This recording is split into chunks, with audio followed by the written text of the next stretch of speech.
It's an inevitable part of life that we all have our challenges, our weaknesses, our weak points. And how you deal with them defines your life. It's one thing dealing with success when things are going well. That too is an art to make sure that you appreciate your gifts and have gratitude and humility. But particularly when we're in hot water, when we're in situations where we're deeply challenged, that's where you can either see how a human being shines or, unfortunately, succumbs. And that's the topic. The mystics teach a fascinating idea that the moon is within each of us a microcosm, and it reflects our lives. More than the sun even. In what way? When you look at the moon, you'll see it waxes and wanes. It waxes and wanes. It's never the same every night. There's a different part of the moon that reflects to Earth. So you have the new moon, you have the first quarter, the full moon, the third quarter, and then again the process repeats itself. The sun, though it goes through its own shifts, but nevertheless, it's mostly consistent sunlight shining. What reflects more life? That consistent intensity of the sun, or the ups and downs and the waxing and waning of the moon? I think the answer is obvious. So the moon reflects our lives. And just as the moon goes through its cycles, we go through our cycles. That's what life is about. Navigating the vicissitudes, navigating the ups and downs. Now, when you add to the equation a lunar eclipse, and on the other end, it's like a supermoon, a moon that's so large, it makes it even more fascinating as the plot thickens in its relationship and how it reflects in our lives. And there are many lessons we can glean from it that can help us deal with our own personal eclipses. When we are in the shadows, when our light is eclipsed, even momentarily, what it teaches us, what we can learn from it, how we become stronger. And indeed, it actually reveals a part of us that you cannot see when there is no eclipse. So the eclipse of the moon actually reveals a component in the moon that you don't see during regular nights. And this is what we'll all be speaking about. Now, let's just dissect what happens to a human being when we're faced with a challenge. And we suddenly feel weak, debilitated, demoralized. So two things are happening simultaneously. One is the actual setback, the actual event, the actual cause that is causing us to be in that type of state. It could be an outside force, it could be an inside force, it can be the enemies within, your own demons, your own fears, or it could be something else that happened to you at work, or at home, or just in the street. So there's the event itself, objectively, has caused you, it's like throwing you a curveball, which causes you to have to figure out what to do. It's a challenge. But there's a second thing that's happening simultaneously, and that's harder to detect. That's our emotional reaction to that event, to that experience. And this is really where the real battle takes place. We cannot control the curveball that will come our way. But how are we going to, what our attitude will be, how we're going to respond, that we can control. But what happens is, when we're thrown a curveball, the first thing we have, either shock, or surprise, or, as I said, being disturbed or demoralized. A whole series of emotions are triggered when we're faced with that situation. Just think the last time of something that happened. You got something in the mail that was not pleasant news, or you got a phone call, or you heard something in the grapevine that was not initially positive for you. The first thing is right away, oy vey, what am I going to do? There's almost an element of like helplessness, feeling like the rug was pulled out from under you. Now, of course, it's a wide spectrum of setbacks. There are real serious traumas and real serious losses, and things that are a lot less.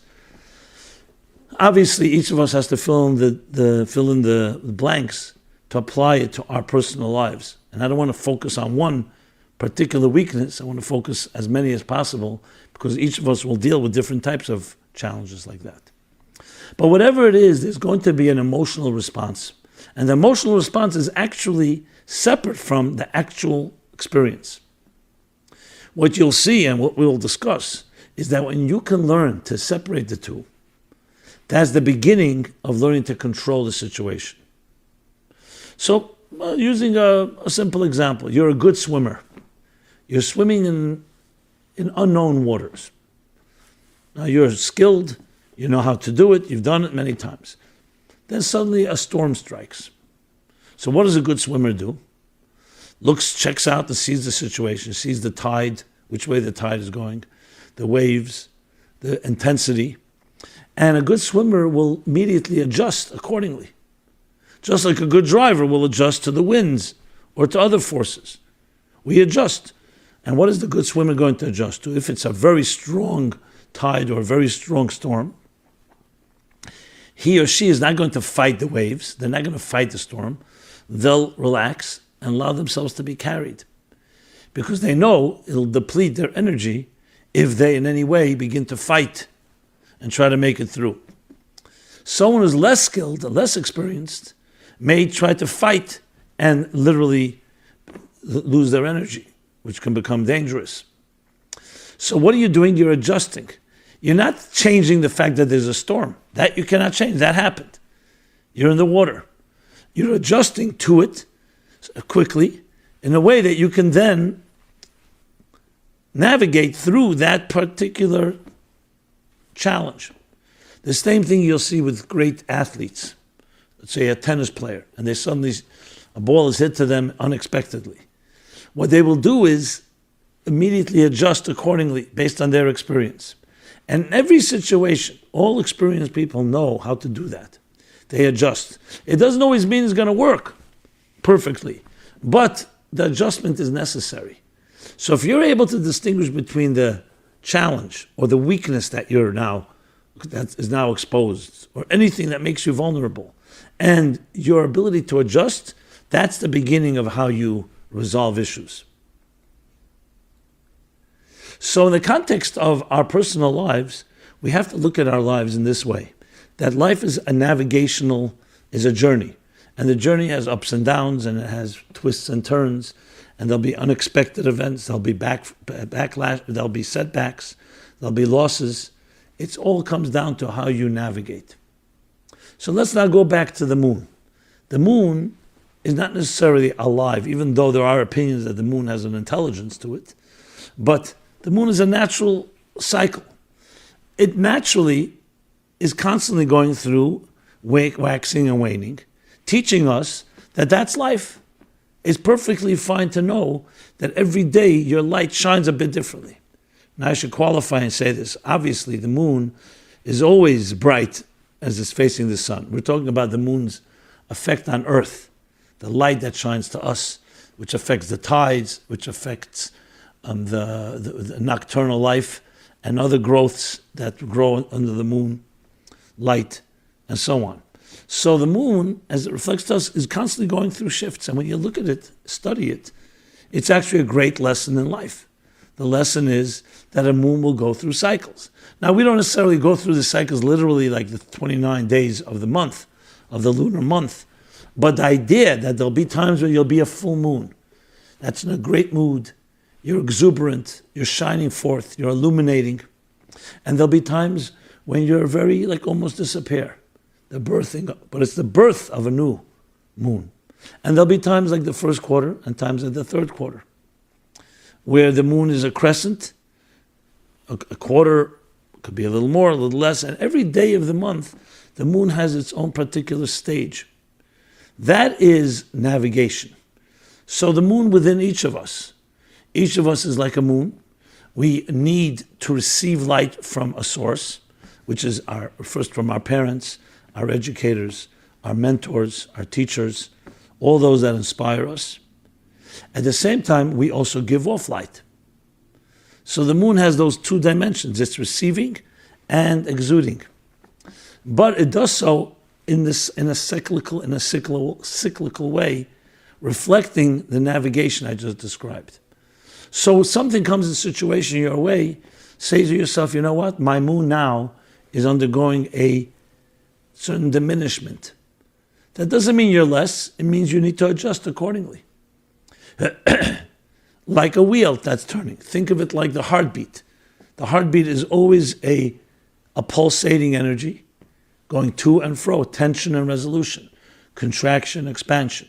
The breath, exhale, inhale. It's a process. And you never stop traveling. And you realize it's all part of one journey. So even the total diminishment of the moon is part of the journey for the rebirth of the moon to begin its light, its cycle, its new journey again every month. In Hebrew, actually, the word month, chidush. Chodesh comes from the word chidush, renewal. It's a new moon. Now you'll say it's the same moon that was there, but I'm talking again, it's a reflection. It's a new reflection, a new moon after it's been diminished.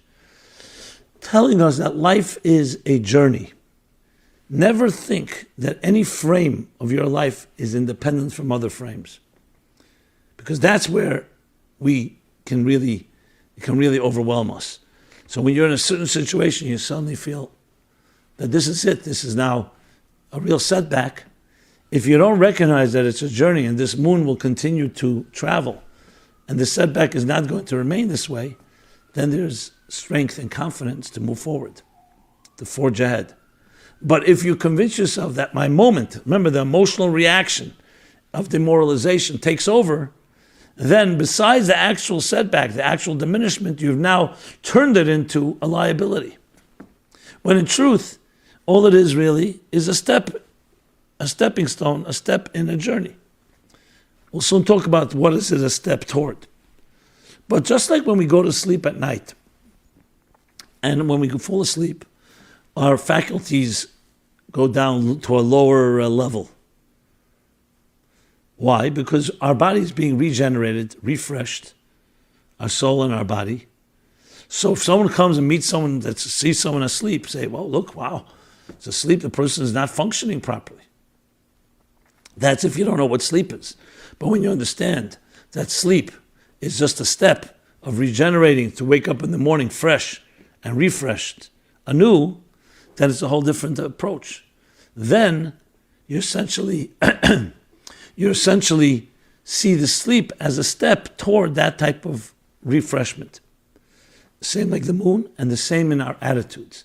The difficulty is, these things, examples I'm giving of the moon and of the sleep, are all natural processes.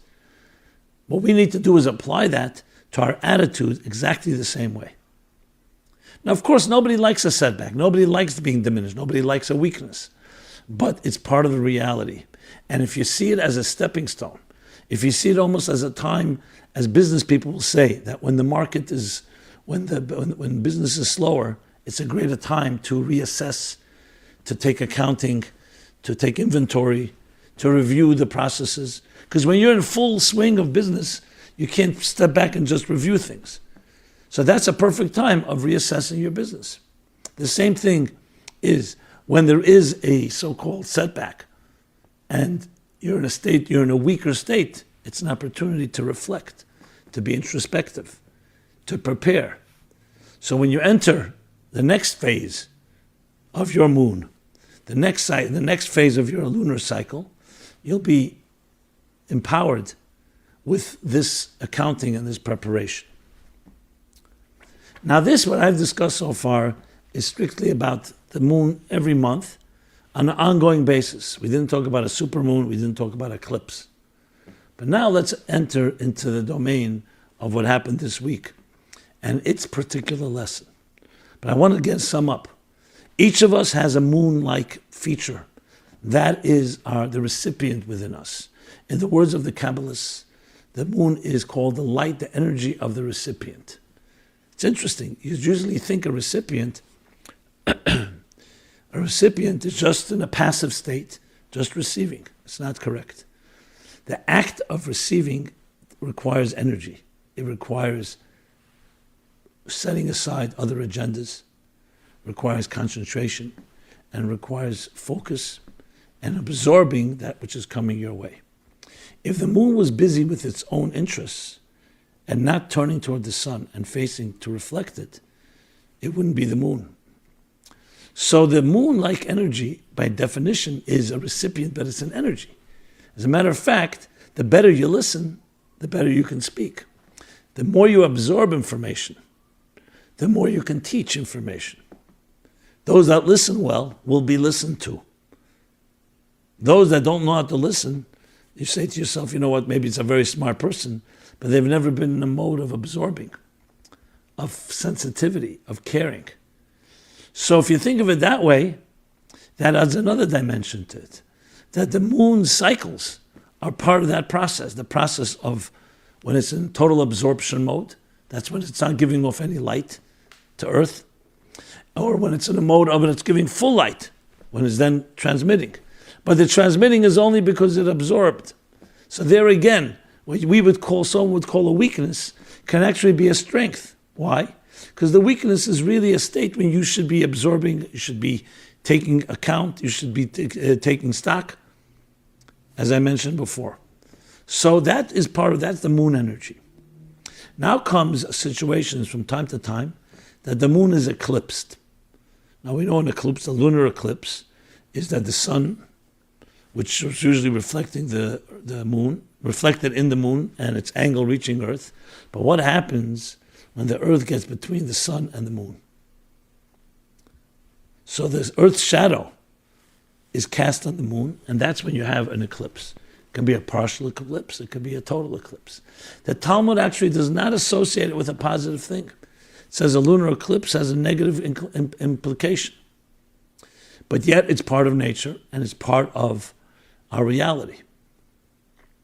Now here's the interesting paradox. When it's a supermoon, the moon is at its largest, at its closest, and yet there's a total lunar eclipse like this week. So it's like a paradox. Which one is it? Is the moon as bright, the brightest it could be, or is it totally eclipsed? And both came together. Then this rare convergence of a supermoon, total lunar eclipse of a supermoon. And it's interesting that it's connected to the red hue, red, as opposed to blue.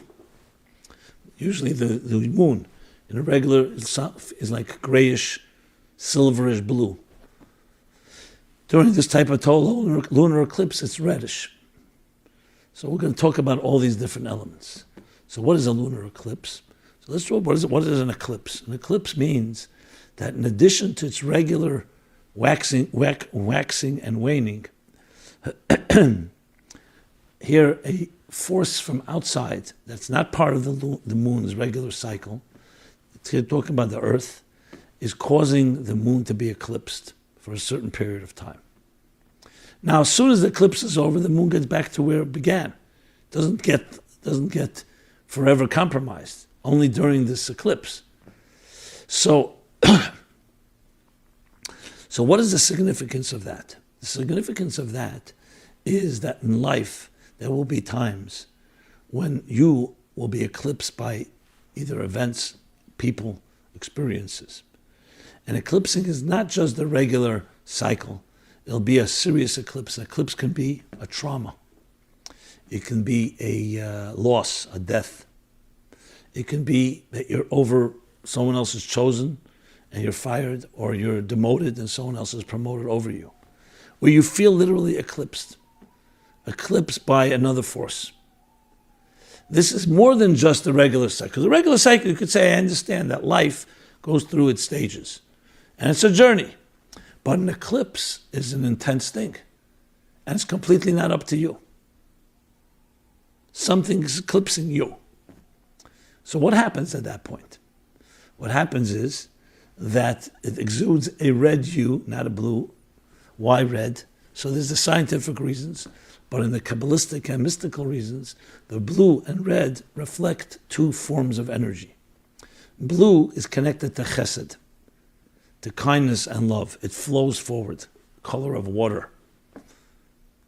The color of the moon, it's regular, lightish, whitish, grayish, bluish. Red reflects gevura, intensity, severity. You see it even psychologically. Why do you think red lights are used? Because red is like forbidden. Red is a warning sign. Stop. Stop sign, red. Red elicits in us a type of almost like a fear, or at least a refrain. So in the flow, or in the balance of the sporadic balance of the 10 spheres, chesed and gvura, chesed on the right, water, gvura on the left, severity, fire.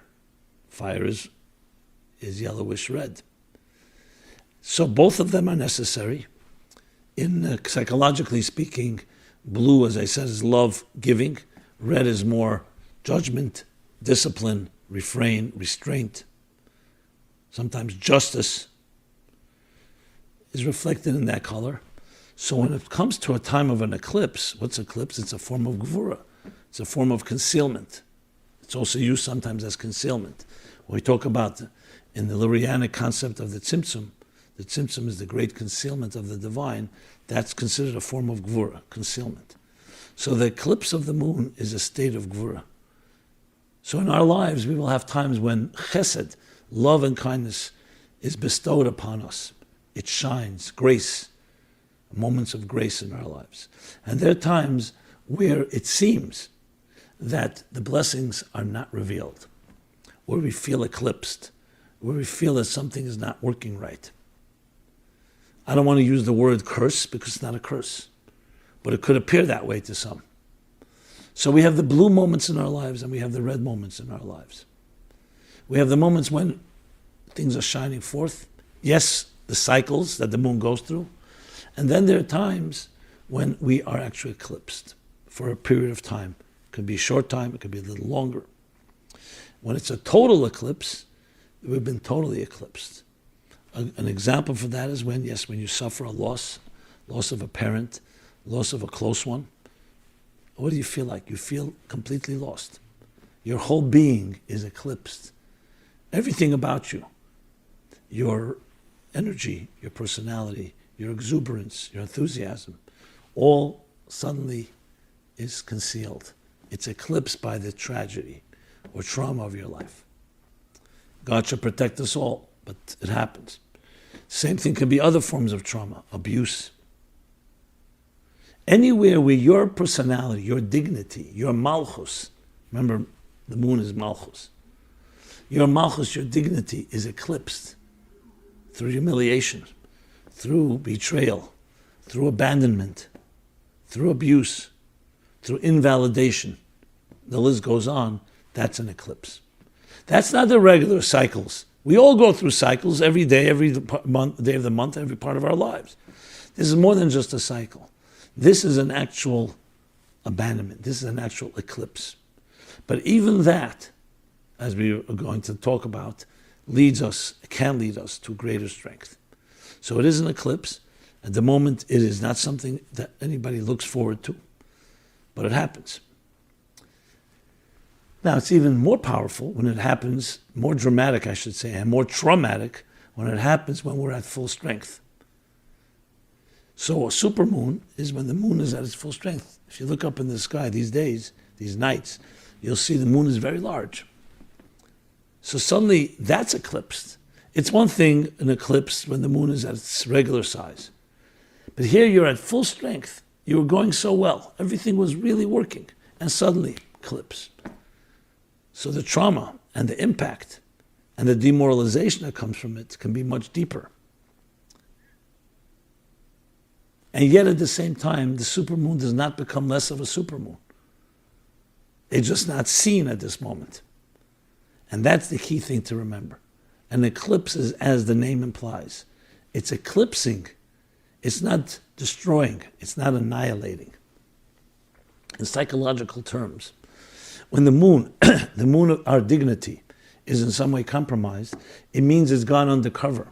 It's been concealed, or it's been, in a way, stripped away from us by somebody eclipsing us.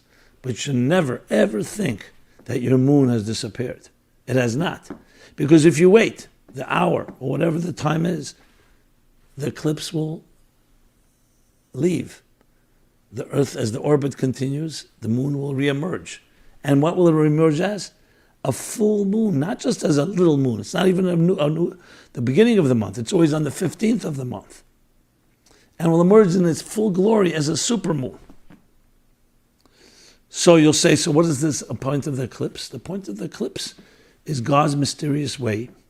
Sometimes it may be something to get us, to wake us up, a wake-up call, to stimulate within us the motivation to move forward.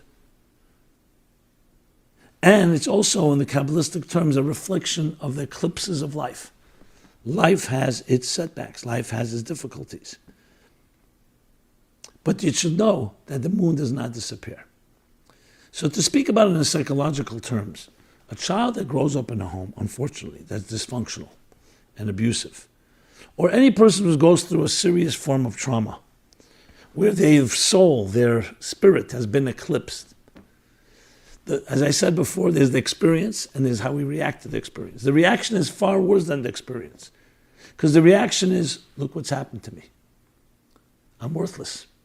I have no value. It causes us to lose self-esteem. It causes us to have fear, insecurities. Now, if you're able to dissect and say, okay, this happened to me, but it's not me, it's a very different attitude, but we don't do it that way. Especially children absolutely take it to heart that if I'm rejected, if I'm invalidated, if I'm eclipsed, that means I deserve to be eclipsed. And you can convince yourself to think that your light is no longer there. Comes a lunar eclipse and says that's not true. Even if there is an eclipse, for whatever reason, your light is completely intact. It's critical that you remember that and never forget it.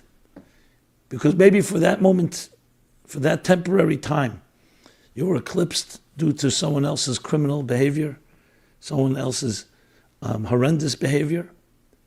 But you and your dignity, your malchus, did not disappear. Momentarily, it's not shining. It's covered up. Only to reemerge with even more intensity, because now you appreciate what your light is about. So in therapeutic terms, every time you deal with someone who's gone through difficult times, trauma or other forms of eclipses and shadows, what you really want to help them achieve is to reconnect to the light that's there, even during the eclipse. And to reconnect to that so they can reemerge and come out even stronger. That's really the goal of everything. But we get so consumed by the eclipse and its effect on us, that becomes the haunting force that haunts our lives. That we deserved it, that we're worthless, we're not valuable enough. So what responds to the red hue is a tremendous abundance of chesed. Because once the eclipse is over, the moon goes back to its natural light. The light of chesed, of blueness, the light of love. So love is the antidote. When you love someone who feels they don't deserve love, and gives you a whole case of why they don't, because look at my people who were supposed to love me, my family, my parents and others did not, you still love them. And you show this unconditional love. That unconditional love helps them reemerge and blossom as the full moon they deserve to be. So we have a full moon, a super moon. It's always a full moon, the eclipse. But it's now not just a full moon, it's the largest moon in its proximity to Earth. And that's eclipsed. That's on one end, it seems like a very big trauma. On the other end, it also leads to a tremendous amount of revelation. And that's what we work toward. To recognize the moon within you, the malchus within you, the dignity, the force inside of you that nobody can take from you because no one gave it to you. And it's always there beating, like a heartbeat. It's always ticking, waiting for you to embrace it. That is the key to all of it. You have to embrace your inner light. Now, in many ways, that light is a lot more powerful than the light of the sun. The sun is a transmitter. It has the fuel. Spiritually speaking, it is the force that has all the energy to give and exude. The moon is a far more subtle, far more even romantic, you can say, far more mysterious, mystique. Because on one hand, it gives off light, but it's not the intensity of the sun. On the other hand, the light is, as I said, is a receiving type of light. But that's the beauty of life, to be able to celebrate your vulnerability, because the moon is the vulnerable one, the sun is the invulnerable one. We have a sun within us as well, but that's not for today's discussion. The vulnerable part is how you deal with it. And vulnerability is not a crime. And vulnerability is not a problem. Love, true love, is celebrating your vulnerability. The vulnerability of the moon being capable of being eclipsed, the vulnerability of the moon that it needs to receive, the vulnerability of children who are dependent on their parents for love and nurturing and sustenance. So even if there is something that's compromised, know that who you are remains intact. Now, if you have loving parents and everything is going well, then on the contrary, it nurtures you and builds that self-confidence.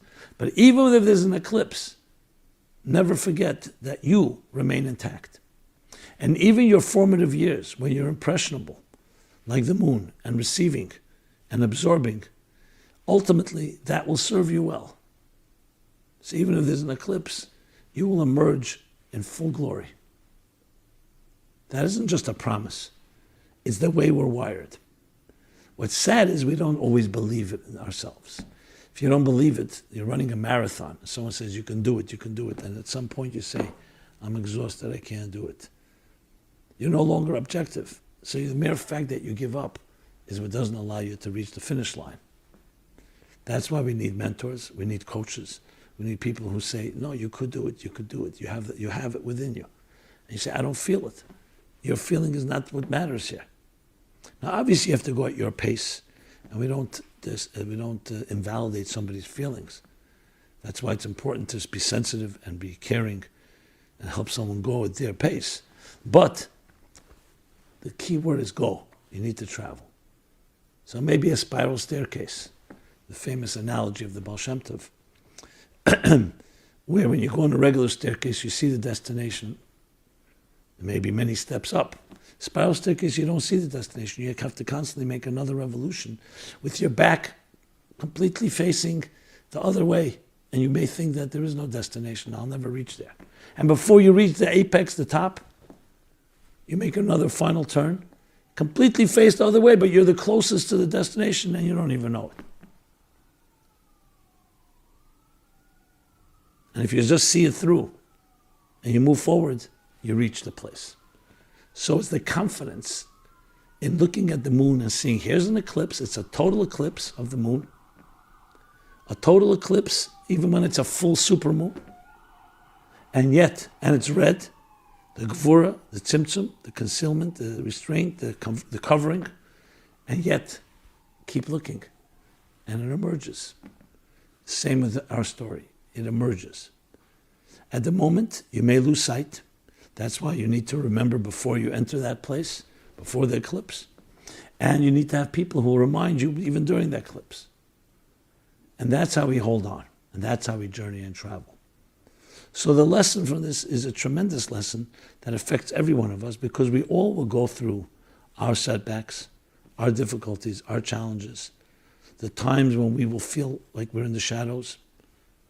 And there are times that we'll feel eclipsed, and times that we feel unappreciated, misunderstood. But the key is not to have self-pity. The key is not to indulge in our own self-pity. The key is not to marinate in your own misery, but rather look at the picture and say, this is a step in the process. And the step is leading to the beautiful moon that I am, the dignity of the malchus that each one of us deserves and has within us all the time. I've personally seen people who've gone through difficult times in life, some things that are just unspeakable. And yet, you look closely, you could find the moon shining inside them. Sometimes they don't even know it. They say, not me, not in this lifetime. And it's absolutely not true. It's absolutely possible. Now, you may not see it. That's why you need to have people you trust. And you need to have love, because love, the blueness of love, counters the redness of restraint and justice and severities. And you come to realize, as the mystics explain, that even in the red gvura, there lies even more energy. Because as I said before, there's energy that flows forward like chesed, the blue energy. But the energy of restraint, when you recognize that the times when we're eclipsed comes from the root of all roots, from a force that conceals. To conceal takes more energy than to reveal. If you think of a smart individual and you ask them a question, it's harder for them to not answer than to answer. They have what to say. But to exercise restraint and hold back that which you have what you have to offer takes more energy. So the Kabbalists explain, and the Hasidic discourses elaborate, that the divine force, hein gvuresov, God's red gvura, to withhold takes more energy than to exude, than to bestow. But that energy is inverted. Think of it like a black hole. A black hole has more energy than a regular star. It's so powerful that the gravitational pull doesn't even allow light to escape. So you look at it, it's a black hole. It's eclipsed by a force that's drawing in, that's sucking its energy inward. But imagine that energy is even stronger. Imagine you tap into that energy. Then you have even more energy than the energy that you see, the light that you see. So again, we have to always look at it, what is the potential? Where is it heading? Not what it looks like right now. Right now it looks like an eclipse. Right now it looks red. Right now it looks concealed. But because of it, it elicits even a greater strength. When a person who's lived a life where they've always had enough to drink, enough to eat, they never experience thirst. They don't really appreciate necessarily what water is all about.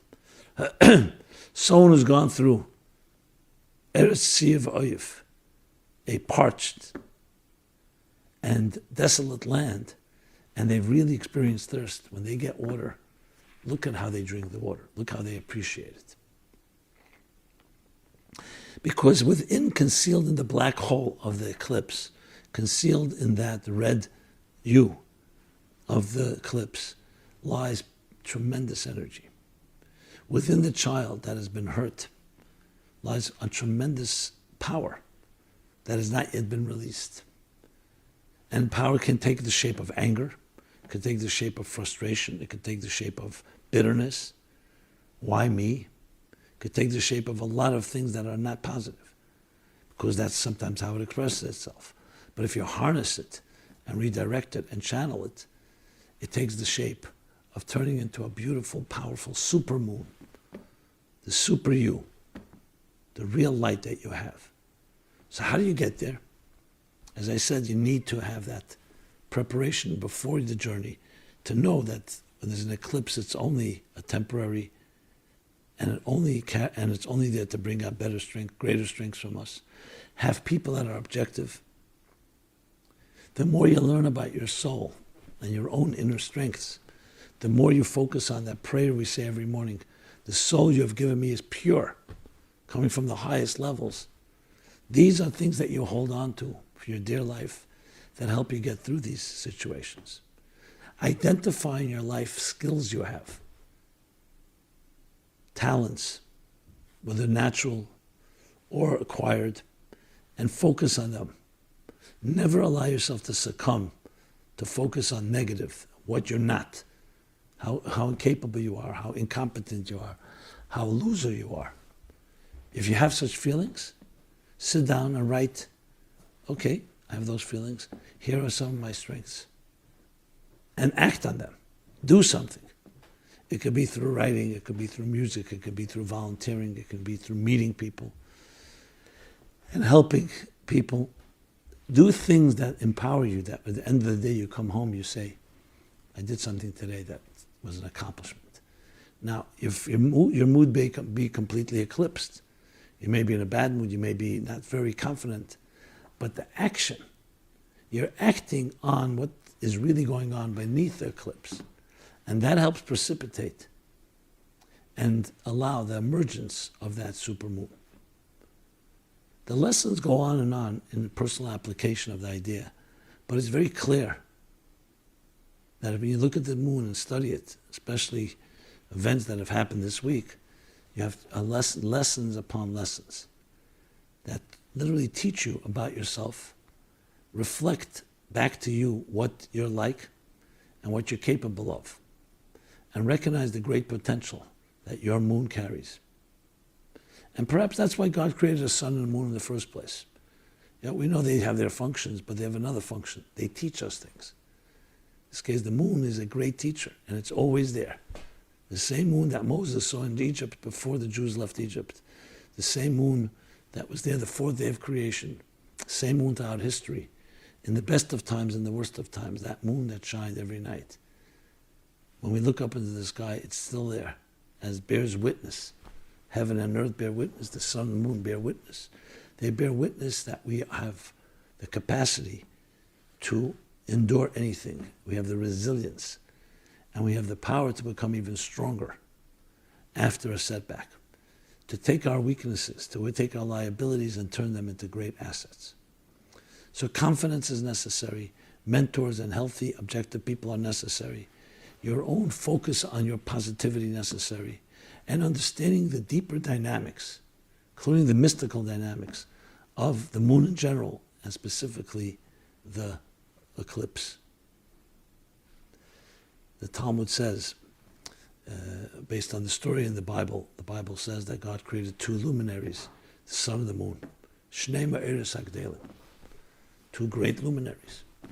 But then it says, Samoyer Agadol, which is the great, bigger luminary, he designated for daylight, sunlight, and Moira Cotton, the small luminary, designated for night. So of course the obvious question is, you just said they were both gedolim, they're both great. How does one become great and big and great and one small? So the Talmud tells the story that the moon came to God and said, you've placed two kings in the heavens, but you can't have a king with two crowns. Or you can't have one crown with two kings. Shnei malachim b'keser echad. Two kings with a crown, with one crown. You have to designate one leader. So God said, really? Okay, I'll designate the sun. You go diminish yourself. But the Talmud continues and says, the moon, then God regretted that he caused the moon to be diminished.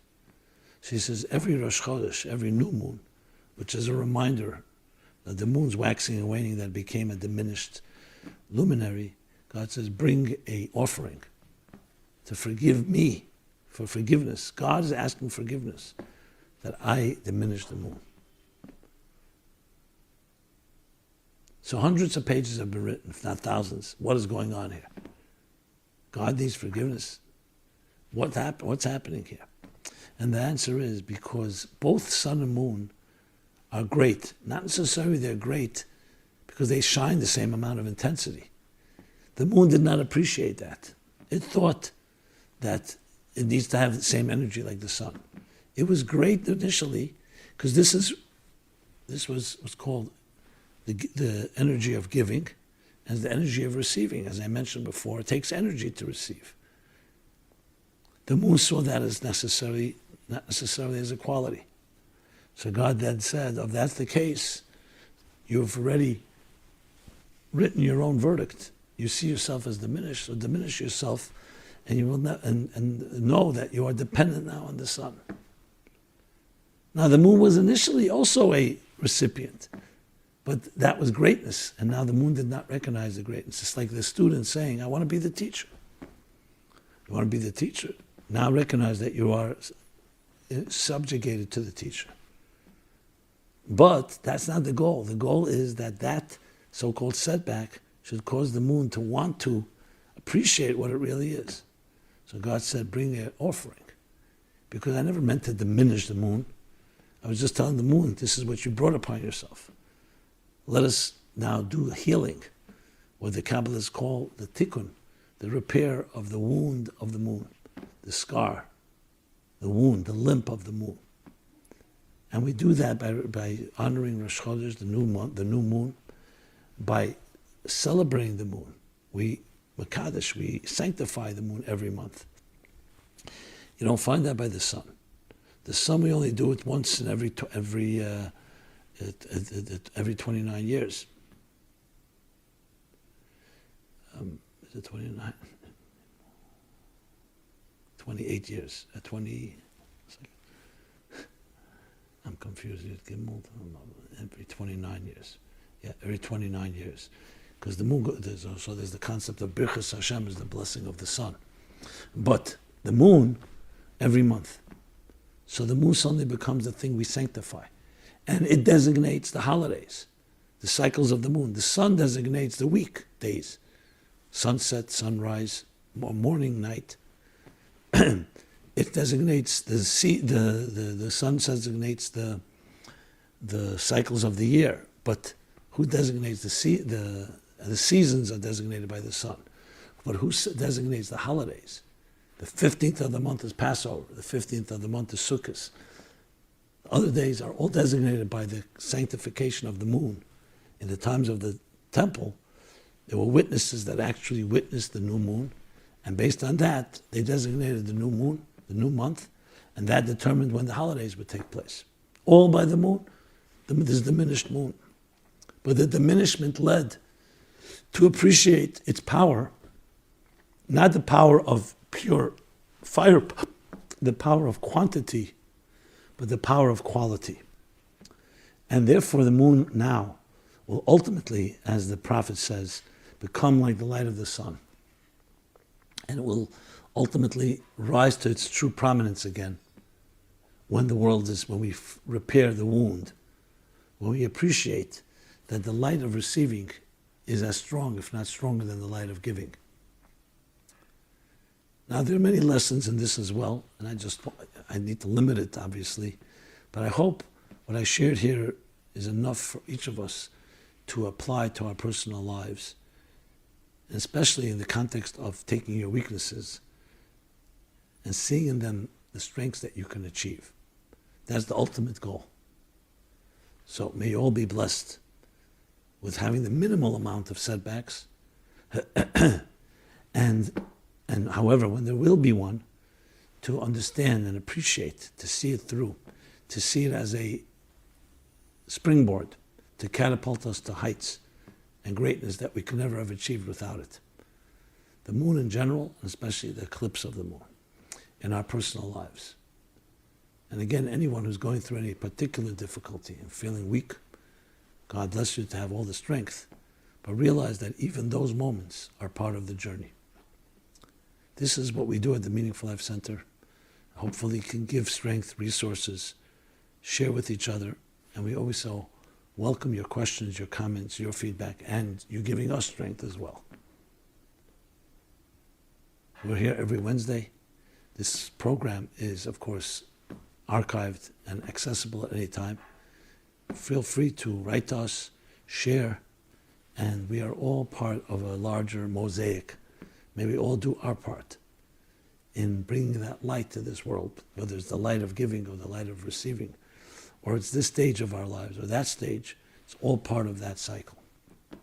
Everyone be blessed, and I'll see you next Wednesday.